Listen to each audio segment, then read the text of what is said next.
So I would say the second important point is, The light went out. okay, I thought that might happen. Um, yeah. Oh, the battery died. That's what happened. I forgot to bring that charger. That's okay. The second important point would be, um, how we respond to the move of God matters.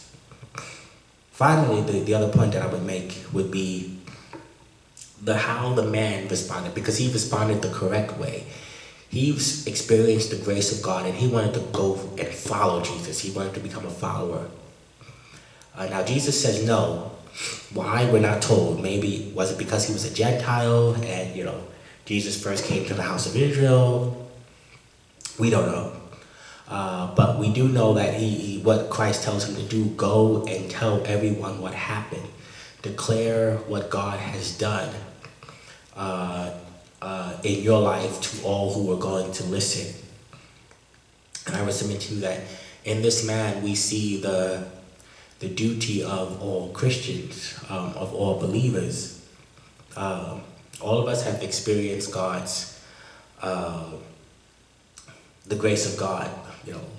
Salvation is a grace of God.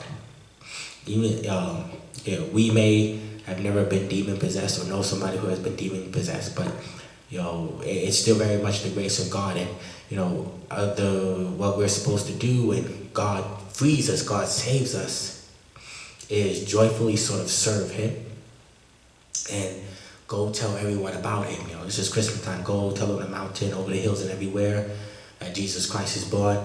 We go and declare the message. Christ has come. Christ has acted. Christ has done this. You are to respond accordingly and correctly, because this is matters of eternal consequence. That's really sort of all I had in my notes. That's all I have for you. Just in passing, I'll say, it would be fair to note that, this guy, if this guy were in our world, they would probably try to put him in a mental institution, saying that he was crazy. He had some type of mental illness. And I bring that up to say, yes, demonic possession can manifest in a number of ways. So, can we say that all mental illness is a result of demonic possession? No. Could some be? Yes. There's no sort of hard and fast rule. There's no set forth criteria. These things will sort of reveal themselves in time. But it's kind of like the thing with sickness. We know that indirectly all sickness is caused by sin because of the fall of man. But not every time a person is sick is necessarily the result of sin. Again, this world is falling.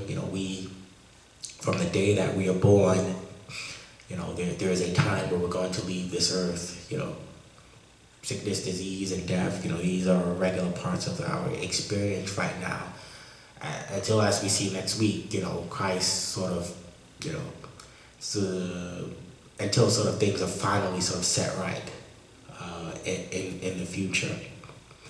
But I just wanted to sort of bring up that point in passing. But again, for our purposes, we can have confidence. This is another reason to have confidence, because Jesus Christ is Lord.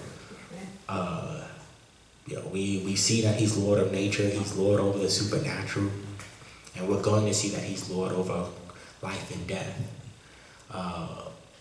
So we need not be afraid, or if there's something comes towards us that makes us afraid, we can turn to Him knowing that everything is subject to Him. That's all I have for you guys this evening.